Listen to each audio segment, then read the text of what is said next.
Muy bien, pues buenas tardes. Es el tema del día de hoy. Y aquí no está el aviso de privacidad, pero bueno, como ya vieron en otras clases, pues que se queden en la sesión, indica que le dan la autorización a la UADY de usar esta grabación. Vamos a iniciar con el tema de cáncer de cabeza y cuello. Entonces, algo que hay que saber es que, ¿por qué decimos cáncer de cabeza y cuello, ¿no? El cáncer de cabeza y cuello es un grupo de tumores que agrupa distintos tipos de cáncer que involucran distintas áreas arriba de las clavículas, ¿no?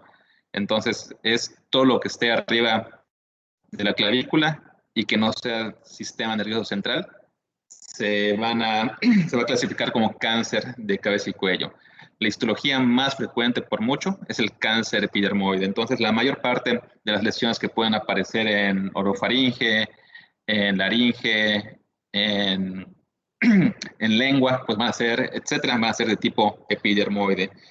Esa es una de las características por lo que se agrupan en cáncer de cabeza y cuello, por esa histología. Además, que el tratamiento es muy similar para la mayor parte de los tumores de la cabeza y el cuello. Se usa cirugía con disección del cuello y radiación con o sin quimioterapia. Y bueno, como en todo en medicina, ¿no? Siempre hay una excepción. Aquí vamos a excluir cáncer de tiroides. El cáncer de tiroides tiene una histología diferente, tiene un pronóstico diferente, entonces lo excluimos del grupo de tumores de cabeza y cuello. Y bueno, pues hay muchas áreas en la parte de la cabeza y el cuello, entonces puede ser inicialmente un cáncer del labio. Cuando hablamos de cáncer de la cavidad oral, idealmente tenemos que describir el subsitio, ¿sí? Si hablamos de un cáncer de la cavidad oral, hay que describir en qué parte está el tumor, ¿no? Puede ser la mucosa bucal, el trígono retromalar, los carrillos, piso de la boca, los 2/3 anteriores de la lengua. Puede ser el cáncer en la orofaringe, ¿sí? Y todas estas estructuras están muy bien delimitadas anatómicamente, ¿sí? Entonces, cada vez que describamos un cáncer de la cabeza y cuello, debemos de poner cuál es el sitio anatómico y cuál es el subsitio anatómico, ¿sí? Tenemos la hipofaringe, tenemos la nasofaringe, tenemos la laringe y bueno, también en los senos paranasales pueden aparecer tumores, ¿no? Algo muy importante es diferenciarnos. Como pueden ver, son tumores que aparecen sobre todo a nivel de mucosas, ¿sí? De tejidos que están por dentro. Es muy diferente un cáncer de la piel en la cabeza y en el cuello. Eso es otra cosa totalmente, ¿sí? Aquí vamos a hablar de tumores que no son de la piel, pero que aparecen en el área de la cabeza y el cuello. Esta es la estadística en cuanto a incidencia y mortalidad en ambos sexos. Vemos cómo tanto de incidencia y mortalidad no figuran entre los primeros lugares. En Yucatán vemos cómo en hombres los tumores de cabeza y cuello ocupan un quinto lugar en incidencia. Sí, esta tesis pues ya se publicó en la revista del ISSSTE. Entonces es algo que llama la atención junto con el cáncer de riñón. Es encontrado en los hombres. Hay que tener en cuenta que hay centros que son de alta concentración, ¿no? Porque primero, primero que nada porque la cirugía de cabeza y cuello es una cirugía especializada, ¿sí? En la que debería si bien el oncólogo quirúrgico la puede hacer en varios lugares, pero siempre se prefiere que haya un tratamiento de soporte, ¿no? Gente de rehabilitación, gente de prótesis, entonces sigue siendo un tipo de enfermedad que se debe de tratar en centros de concentración, al igual como la mayor parte de los pacientes con tumores de cabeza y cuello van a radiación, hay que enviarlos a un lugar donde haya esta radiación. Entonces, Yucatán, ya sea ISSSTE, IMSS, Secretaría de Salud, sigue siendo un centro de concentración en la península. Y como en todos los centros de concentración, pues bueno, seguramente va a haber una alta incidencia en cáncer de cabeza y cuello. Tal vez si hiciéramos un estudio en Quintana Roo, un estudio probablemente en el IMSS de Campeche, pues la incidencia sea mucho menos porque no son centros de concentración. La consulta del ISSSTE ocupa el lugar número 7. Igual el ISSSTE es un centro de concentración regional. Muy bien, entonces, si bien no es una tumor eh, con alta incidencia, pues en los centros de concentración vemos que sí se acumulan. ¿Cuáles son los factores de riesgo? Tenemos dos factores de riesgo clásicos, ¿no? Tabaquismo y alcoholismo. El tabaquismo es un factor de riesgo independiente, ¿sí? Puede ser por fumar cigarrillos, puede ser por fumar puro, por mascar tabaco. Hay diferentes presentaciones de tabaco a lo largo del mundo que, que de alguna forma entra en contacto con la mucosa bucal y bueno, cualquier forma de presentación es un factor de riesgo, ¿sí? Suspenderlo de 1 a 4 años disminuye el riesgo en general de un 30%. Después de 10 años disminuye un 60% de riesgo para cáncer de laringe y cuando se suspende y pasan 20 años va a disminuir el riesgo de tumores de la cavidad oral, ¿sí? Los pacientes que continúan fumando o usando algún producto de tabaco durante el tratamiento va a disminuir tanto la sobrevida, aumenta la morbilidad y pues también disminuye la calidad de vida que puede tener. Es importante que el paciente deje de fumar. En cuanto al alcohol, pues también es un factor independiente, bueno, que ya se sabe que va a ser una sinergia con el tabaquismo, ¿no?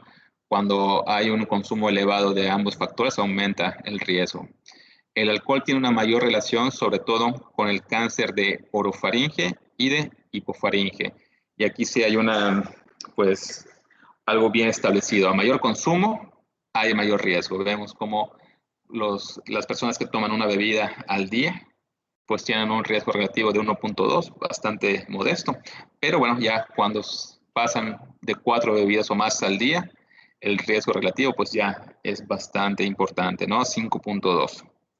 Y bueno, hay un subgrupo de población asiática que puede estar en riesgo por una mutación en esta enzima, ¿no? La acetaldehído deshidrogenasa de tipo 2.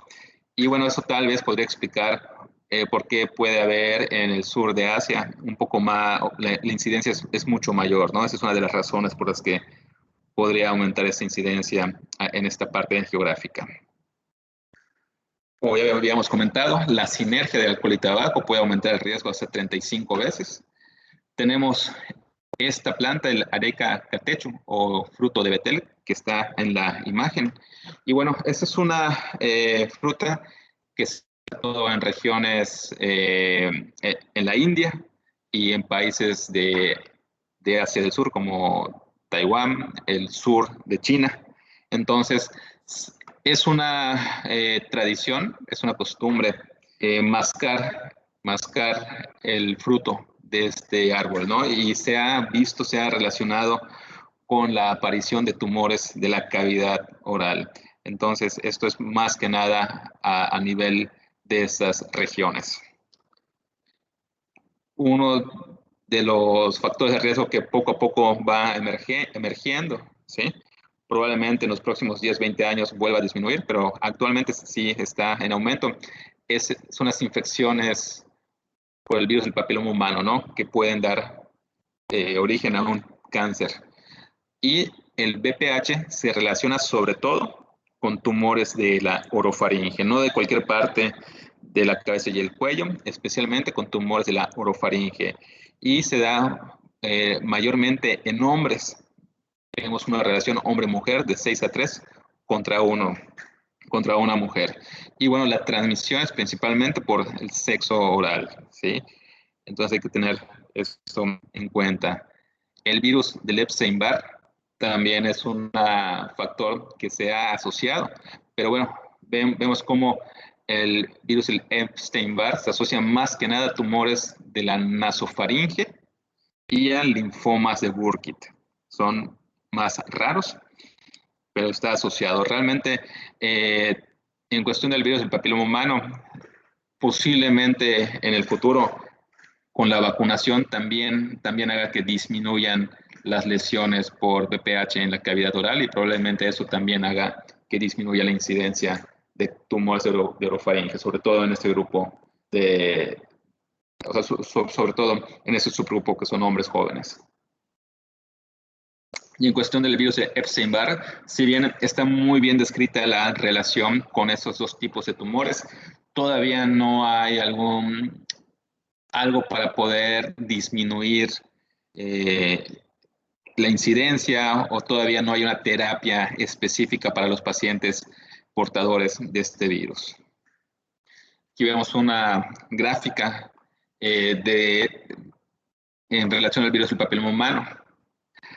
Este es un estudio llamado TAX 324, es un estudio clásico en oncología en el que se probó el uso de radiación y quimioterapia contra solamente radiación, y esta es una estadística, es un análisis de subgrupos, ¿no?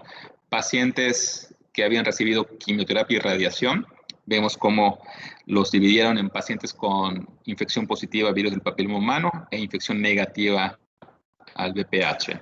Y bueno, vemos una clara diferencia entre la supervivencia, entre la sobrevida global, entre ambos grupos, ¿no? Los pacientes que tienen la infección por el virus del papiloma humano les fue mucho mejor.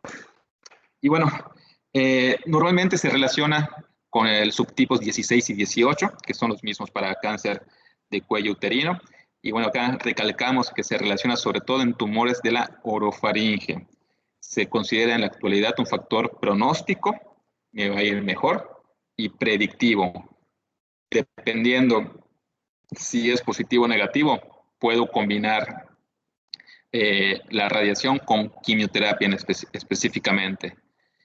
Y pues el tiempo dirá si las vacunas contra el VPH van a hacer una disminución de la incidencia de tumores de orofaringe en hombres jóvenes. Vemos una gráfica, es un poco vieja, pero es bastante ilustrativa sobre cómo va la incidencia, que del 77 al 2007 el cáncer de orofaringe ha tenido una incidencia bastante elevada en comparación del cáncer de laringe, que ha tenido más que nada una meseta, ¿sí? Se ha mantenido. Aquí vemos algunas diferencias entre las lesiones positivas a virus del papiloma humano contra lesiones negativas a virus del papiloma humano, ¿no? Veamos cómo los sitios anatómicos es sobre todo en la orofaringe, la base de la lengua, las amígdalas, la edad, hombres jóvenes, ¿sí? Sobre todo gente joven tiene positividad al virus del papiloma humano. Probablemente eso explique que tengan una mejor sobrevida, ¿sí? Los pacientes por lo general llegan o sea, al ser más jóvenes llegan sin comorbilidades, con mejor estado funcional, ¿sí? Entienden un poco mejor cómo va a ser el tratamiento y eso cuenta mucho a la hora de evaluar la sobrevida. La incidencia, pues, como habíamos comentado, está incrementando y, bueno, probablemente esos pacientes tengan una mejor sobrevida, ¿sí? En cuanto a otros factores de riesgo, también tenemos las lesiones premalignas. Como entre las principales, leucoplaquia y eritroplaquia.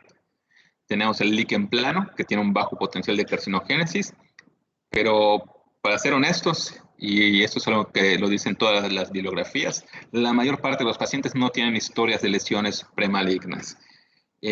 Si aparecen, si se detectan, pues se tiene que dar un seguimiento bastante estricto, bastante estrecho, pero la mayor parte de los pacientes no van a contar con estas lesiones. Otros factores de riesgo, se ha documentado el asbesto, cromo, níquel, arsénico, la radiación UV, eso más que nada para lesiones en el labio, y algunos síndromes hereditarios. La infección por VIH pues va a dar a que haya una mayor incidencia por lesiones en la orofaringe secundarias a virus del papiloma humano, ¿no? Cáncer de orofaringe. Algo que también se ha relacionado es la contaminación ambiental, sobre todo en países donde sí es un problema grave, por ejemplo en China. En cuestión del panorama genómico, realmente existe se necesitan hacer más investigación, se necesita más, pues una clasificación genómica. En la mayor parte de los tumores que hemos visto tienen una subclasificación genómica, una clasificación molecular, pero en el área de cabeza y cuello realmente no ha aparecido algo, probablemente porque sean muy diversos los tumores.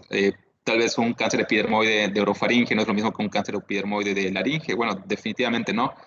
Pero bueno, al tener más subsitios ha sido más difícil hacer una clasificación molecular. En la actualidad, lo que tenemos del panorama genómico es dividir en los pacientes que tienen positividad a BPH y los que no, ¿sí? Realmente, en términos generales, no existe una mutación predominante en la mayor parte de los tumores. Y bueno, aquí vemos algunas mutaciones encontradas. Si vemos la frecuencia en las mutaciones, pues son verdaderamente bajas, ¿sí? Esperamos que la mayor parte de los tumores no presenten ninguna de estas. Y bueno, la única mutación que ha demostrado tener un factor predictivo positivo es este, en el gen NSD1, que si hay esta mutación, pues probablemente le vaya mejor al paciente. Pero bueno, solamente en un 12% de pacientes se puede observar esta alteración. En cuestión de la histología, como habíamos comentado, la mayor parte de los tumores son de origen epitelial, son tumores de tipo epidermoide, de un 80 hasta un 90%.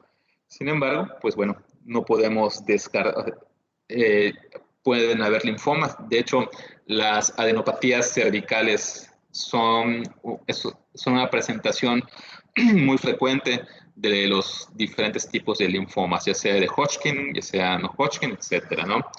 Pueden haber adenocarcinomas, sobre todo en nasofaringe. Pueden haber melanomas a nivel de la mucosa, ¿sí?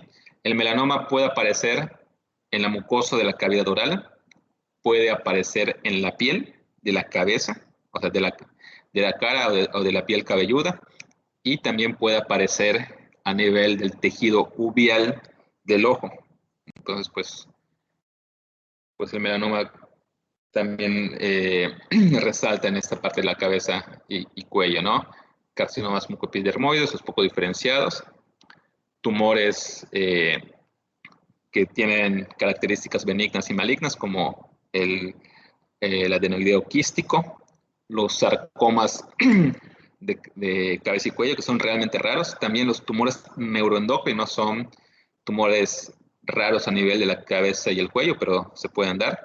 Y bueno, también tenemos los tumores que vienen de la tiroides, ¿no? El carcinoma papilar de tiroides, que es el más frecuente. Pero bueno, recuerden, el cáncer de tiroides es otro tema, es lo que excluye. Sí, a las pacientes que tienen cáncer de tiroides, por lo general les va muy, muy bien y podemos hablar hasta de curaciones en este tipo de tumores. Al hablar de signos y síntomas, pues todo depende en dónde se presente el tumor, ¿no? Va a ser muy diferente a un paciente que tenga una tumoración a nivel de senos paranasales, de nasofaringe, de laringe, de labio, etcétera, ¿no? Algo frecuente es la disfonía, ¿sí? Sobre todo cuando hablamos de cáncer de laringe. La disfonía es uno de los principales síntomas iniciales. Si ven, la disfonía, si bien puede ser por muchos factores, si vemos que es una disfonía que progresa, que no mejora con el tratamiento habitual antiinflamatorio, pues hay que pedir las endoscopías, ¿no? Una laringoscopía. Las lesiones exofíticas en cavidad oral, esto no es tan frecuente, pero pues todos los pacientes que tengan este tipo de lesiones exofíticas pues hay que valorarse por un especialista. ¿Por qué? Para valorar toma de biopsia.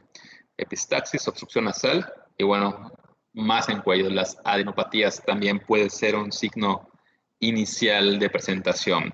A veces hay adenopatías sin que tengamos un tumor primario en alguna parte de la cabeza y el cuello. Simplemente es un cáncer epidermoide de los ganglios y no sabemos de qué subsitio viene. Y bueno, las lesiones crónicas en la cavidad oral, pues se debe dar un seguimiento estrecho. Aquí tenemos varios especialidades que pueden dar esos seguimientos, ¿no? Sobre todo las especialidades quirúrgicas que pueden tener esa facilidad de tomar la biopsia en dado caso de que no mejore con el tratamiento habitual o que las lesiones de la cavidad oral vayan aumentando de tamaño. Necesitamos definitivamente la biopsia. Estas son las edades medias al diagnóstico. Vean cómo los pacientes con negativos de infección por VPH están en 66 años, mucho mayor que los pacientes que tienen VPH positivo o positivos al virus de Epstein-Barr. Y bueno, también hay que recalcar que en los pacientes que son negativos al VPH, también la incidencia es mayor en hombres. Esas son las regiones del cuello. Cuando ustedes hagan una historia clínica, hagan una exploración clínica, pues vale la pena que comenten en su nota en qué región del cuello están palpando la lesión o en qué regiones del cuello está ubicada la lesión para que se pueda dar una idea a la persona que lo vaya a leer. Muchas veces solamente se pone que hay un ganglio en la región cervical izquierda del cuello. Y bueno, eso a veces es un poco difícil de interpretar, entonces ya aquí deben de saber que existen estas regiones anatómicas del cuello para poder hacer una buena descripción clínica, una buena nota clínica. El protocolo de estudio, pues bueno, ya que tenemos la biopsia, vale la pena que se revise la biopsia por un experto. Esto pues parece de primer mundo, pero es algo que hacemos aquí en Yucatán, ¿no? O que se debería hacer en todas partes. ¿Por qué? Porque, bueno, y de preferencia en todos los tumores. Sobre todo en cabeza y cuello, los tratamientos llegan a ser bastante radicales, con una morbilidad importante. Entonces, antes de iniciar un tratamiento, vale la pena confirmar que sí es un cáncer, ¿no? Estar seguros del tipo de cáncer y, si es posible, determinar el estado del VPH en caso de ser tumores a nivel de orofaringe. Necesitamos estudiar bien al paciente con endoscopías, saber si tienen lesiones visibles, si tienen lesiones en la laringe, en la cavidad nasal. Usamos la nasofibrolaringoscopía y en caso de ser necesario usamos la panendoscopía, a veces, y las broncoscopías, porque estas lesiones se pueden extender hacia un tracto respiratorio, bronquios, ¿no? O pueden extenderse hacia esófago y por eso usamos la panendoscopía. Los laboratorios que vamos a pedir, pues los de rutina, no hay un marcador tumoral útil ni para sospecha ni para pronóstico, no existen marcadores tumorales en los tumores de cabeza y cuello. Sí, a menos de que sea tiroides, pero bueno, eso es otra cosa. En cuestión del protocolo de estudio, pues el principal y el más accesible es el ultrasonido. Esto nos va a... Es muy importante saber cuál es el estado ganglionar, porque mucho depende del estado ganglionar para seleccionar un tratamiento eficaz, para saber el pronóstico del paciente. Normalmente usamos el ultrasonido como herramienta inicial, pero siempre vale la pena completar nuestro ultrasonido con una tomografía simple y contrastada de cuello. Yo casi siempre pido de tórax para descartar metástasis a nivel pulmonar. Pero bueno, con una tomografía simple y contrastada podemos valorar si hay o no hay infiltración ósea por el tumor primario, que esté ya sea en paladar, en lengua, en amígdala, etc. Con la tomografía también podemos descartar la actividad tumoral metastásica y bueno, acá vemos unos ejemplos de un linfoma Y bueno, en la tomografía se ven eh, las adenopatías múltiples, ¿no? Características de los linfomas. Y bueno, también hay regiones tomográficas del área cervical, que eso es más difícil la interpretación. Esto no cualquier radiólogo nos pone que la adenopatía está en el área cervical izquierda 1B o 3, etcétera. Pero bueno, se debería. Y del lado derecho, pues tenemos una imagen de una adenopatía secundaria a un cáncer de células escamosas o un cáncer epidermoide, que es lo mismo, que por lo general dan adenopatías eh, voluminosas y en regionales, no múltiples como el linfoma. La resonancia magnética, ¿cuándo nos va a servir más? Sobre todo cuando son lesiones pequeñas, cuando queremos eh, planear hacer una cirugía, la resonancia y valorar los tejidos blandos. Ahí la resonancia magnética nos va a ayudar mucho más. Usamos el TNM para la etapificación y para cada sitio existe una etapa clínica, ¿sí? Existe un TNM para laringe, un TNM para orofaringe, y a veces, por ejemplo, en laringe existe un TNM para tumores de la glotis, subglóticos, supraglóticos. Entonces llega a ser extensa la clasificación de TNM. En México, cuando hay linfomas, por lo general los ve el hematólogo y cualquier histología que no sea un linfoma, lo enviamos a oncología. Esto, conforme ustedes vayan estando en el hospital, teniendo la práctica clínica, pues se van a dar cuenta de cómo se maneja en México. Pero en otras partes del mundo, por ejemplo en Estados Unidos, en Canadá, en algunos puntos de Europa, el oncólogo clínico ve tanto linfomas como tumores sólidos, ve de todo. El tratamiento, pues, idealmente el equipo debe ser multidisciplinario. Aquí hay que, pues tratar de que sea así, ¿no? A veces pasamos por alto esto del equipo multidisciplinario o lo vemos como algo que solamente puede estar en papel, ¿no? Pero hay que tratar de que estos pacientes tengan varias consultas, ¿no? Porque son pacientes que se pueden complicar, son pacientes que deben de tener un tratamiento, pues, multidisciplinario, un tratamiento eh, integral, odontólogo para pacientes antes de entrar a una radiación, antes de entrar a una cirugía. Hay que quitar las piezas que no están, que son potencialmente, que se pueden infectar de forma potencial, ¿no? El protecista, muy importante, sobre todo cuando se planean cirugías radicales. Un buen protecista es básico, es necesario para que el paciente tenga una buena calidad de vida. Después de una cirugía e inclusive después de una radiación, hay que tratar de que el paciente vaya a terapia de lenguaje, ¿no? Cuando hay lesiones, sobre todo en laringe, en hipofaringe, ¿sí? Los pacientes pueden llegar a tener una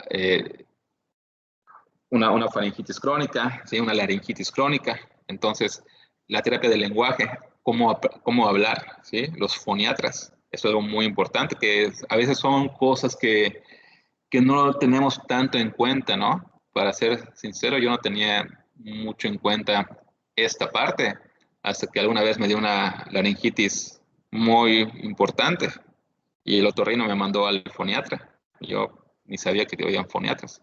Y bueno, es algo bastante, o sea, que lo deben de tener los pacientes. Y ya después de hace como 3, 4 años que me mandaron al foniatra, todos los pacientes que atiendo con cáncer de cabeza y cuello los mando a foniatría.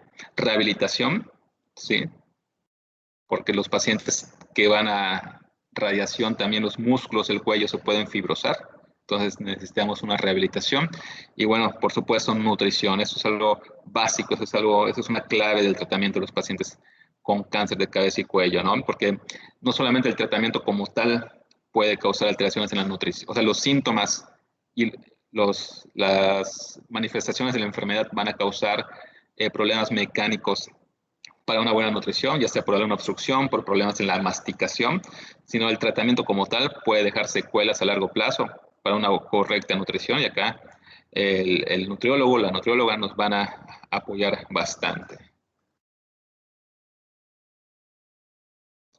Ese es el tratamiento en términos generales, ¿sí? Cuando hablamos de tumores de la cavidad oral, de las glándulas salivales, ¿sí? Inclusive de la cavidad nasal, cuando son enfermedades locales, locorregionales, podemos operar y luego la radiación posoperatoria, ¿no? Postoperation radiation therapy.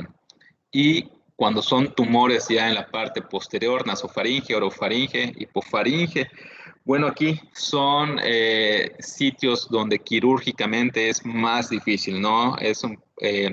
No solamente es más difícil la resección tumoral, sino la función posoperatoria, la función hasta cierto punto estética también puede ser más difícil. Entonces, cuando son tumores muy profundos, pues se da radiación, ¿sí? Con o sin quimioterapia. Ya no hay tanta cirugía en este nivel. Y bueno, cuando hablamos de laringe, pues también esa es otra cosa, ¿no? Si bien la laringe es más accesible, actualmente se prefiere tratamientos conservadores de laringe. Al fin y al cabo, pues quitarle la voz a un paciente impacta mucho en su calidad de vida. Y hemos visto que muchas veces dar radiación con quimioterapia puede tener resultados muy similares a una laringectomía total. El tratamiento, pues vamos a basar los pilares de la cirugía en esas tres características. De entrada, dar márgenes adecuados. Cuando hablamos de tumores de cabeza y cuello, no es lo mismo un margen de 1 centímetro que de 5 milímetros, ¿sí? Tal vez si la recomendación es que yo deje un margen mínimo de 2 centímetros, si no puedo lograr eso, no lo opero, no supera, ¿sí? La parte de la cabeza y cuello no hay mucho espacio donde dar márgenes, entonces antes uno de los una de las principales consideraciones. Si no se puede dar un margen adecuado, no se puede operar. El otro punto importante, la funcionalidad posquirúrgica, ¿sí? Es posible que yo pueda dar un margen adecuado, hacer una resección completa del tumor, pero si voy a hacer que el paciente no pueda masticar el resto de su vida, o tenga problemas para deglutir o para respirar, bueno, también hay que tomar en cuenta. Y algo no menos importante es la estética posquirúrgica. Al fin y al cabo, la cara es la presentación de todos. Y aunque suene probablemente pueda sonar algo vanidoso, pero es un punto importante que hay que discutir con el paciente. A veces, pues pueden ser cirugías muy radicales y hay que avisarle al paciente, ¿no?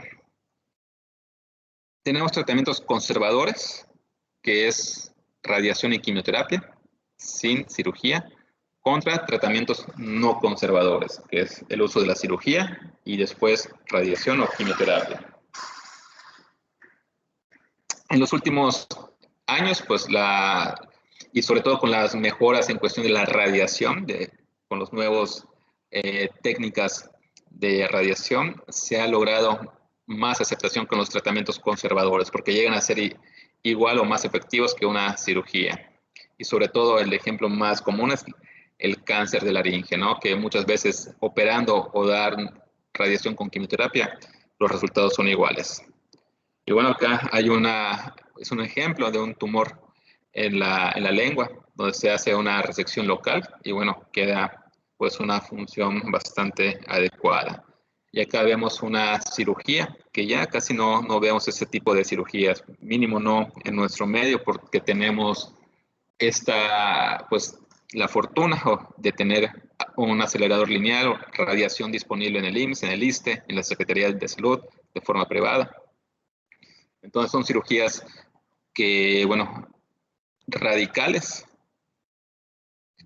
que bueno, esto pues tal vez haya pacientes que no les gustaría tener secuelas estéticas en cara, tener secuelas funcionales, pero bueno, también hay pacientes que sí estarían dispuestos a correr esos riesgos con tal de tener un mejor control de la enfermedad. Por eso hay que hablar muy bien con el paciente sobre la meta de tratamiento quirúrgico y los resultados funcionales y estéticos y, bueno, sobre todo oncológicos. Aquí vemos pues esta prótesis. Vemos como una cirugía radical y aquí vemos la prótesis que le colocaron a este señor. Y bueno, es una prótesis bastante buena. Lamentablemente no todos los centros de concentración tenemos esta disponibilidad para que alguien nos haga una prótesis de estas características. Y bueno, para los que no hayan visto este video, vamos a, vamos a verlo.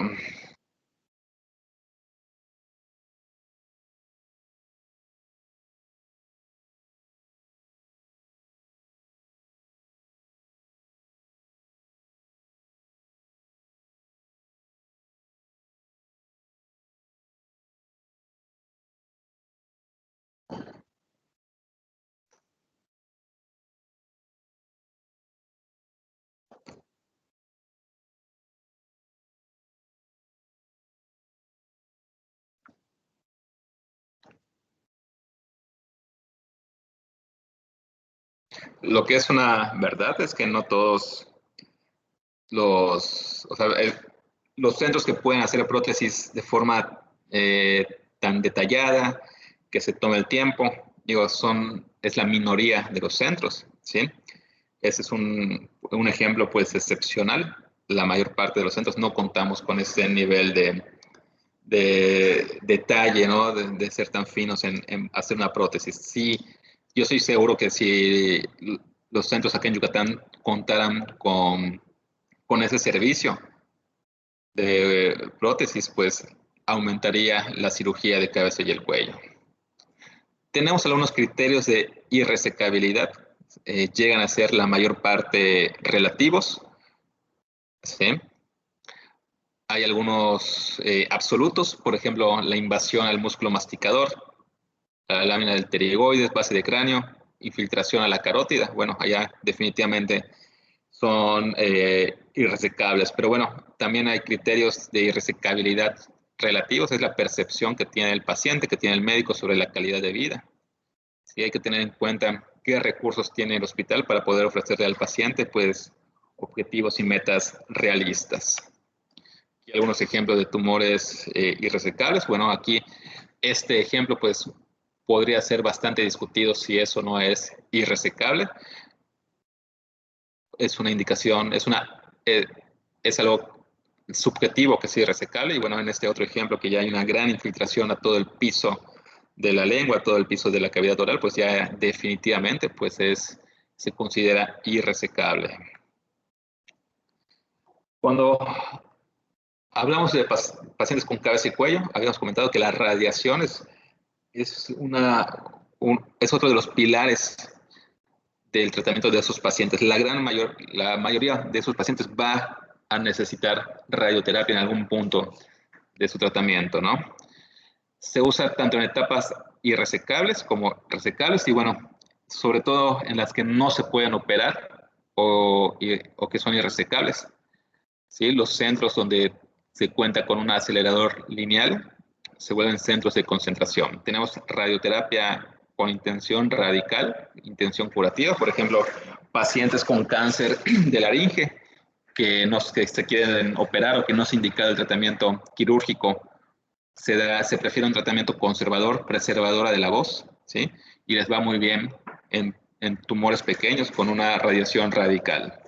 También se usa mucho posterior a la cirugía, una radiación adyuvante, y por lo general lo damos junto con quimioterapia, damos tratamientos concomitantes. Aquí, ¿no? Una planeación de la radioterapia, vemos cómo Aquí están los distintos volúmenes a radiar, ¿sí? Como vimos en la clase de radiación. Y bueno, acá una imagen donde vemos que hay un paciente que está usando una mascarilla para no mover la cabeza y se puede dar una radiación más dirigida hacia hacia donde el radiooncólogo quiera, ¿no? Aquí vemos un ejemplo de éxito, ¿no? De un tratamiento con quimiorradiación para un tumor localmente avanzado de la cabeza y el cuello. Fueron 7 semanas de radiación externa, ¿sí? Con quimioterapia con cisplatino concurrente, ¿no? Y vemos una lesión en el área de paladar, si no me equivoco, de aproximadamente, que será unos 4 centímetros, 5 centímetros. Y bueno, después de la radioquimioterapia, después del tratamiento, vemos que hay una respuesta completa a nivel radiológico. Entonces, ese es un ejemplo bastante claro, de mucho éxito. Sí, los campos de radiación y los medicamentos de quimioterapia van a depender del sitio del tumor primario, si hay o no hay ganglios, del estado funcional del paciente y, en algunos casos, de si hay positividad a virus del papiloma humano o no. No es lo mismo radiar laringe que radiar senos paranasales. Van a haber efectos secundarios diferentes, ¿sí? Y bueno, en cuestión de la toxicidad por la quimiorradiación, dividimos en 2 grandes grupos, ¿no? Efectos secundarios agudos y tardíos, y en algunos casos crónicos. Algo que es un dolor, es un efecto muy importante que hace que los pacientes pierdan la continuidad del tratamiento, que debamos dar pausas, que se compliquen los pacientes, es la mucositis, como vemos aquí en, en el ejemplo, ¿no? Cuando hay una cuando se radia sobre todo cavidad oral, orofaringe, faringe, ¿sí? Cuando son localizaciones en la boca, pues eso es un riesgo muy importante porque el paciente puede dejar de comer, puede dejar de tomar agua, y eso puede ser que pasen 6 horas, 8 horas, y si no toma líquidos se deshidrata. Y si el paciente no está, pues no tiene una educación adecuada, nosotros no le decimos que puede pasar esto. El paciente puede pasar 24 o 36 horas sin probar líquido y cuando va a la consulta, pues lo tenemos que ingresar. Y si se ingresa, puede haber falla renal, hay una desnutrición y tenemos que suspender el tratamiento. Y bueno, eso hace que al paciente le vaya mucho peor, ¿no? Entonces, esto es algo que nos debemos explicarle muy bien al paciente que puede pasar, sobre todo cuando radian áreas de alto riesgo, ¿sí? La radiodermitis en cuello, en la cara, falla renal secundaria a una mucositis, gerostomía. Durante la radiación es común que las glándulas salivales dejen de producir la saliva, ¿no? Entonces, esto hace que el paciente, pues se le dificulte comer. Y eso que pasa también ayuda a la desnutrición, disgeusia, disfagia. El paciente no siente ese sabor, le duele al tragar, también va a disminuir los alimentos. La mayor parte de los pacientes van a bajar de peso y, y de esos pacientes pues va a haber una porción que también se va a desnutrir.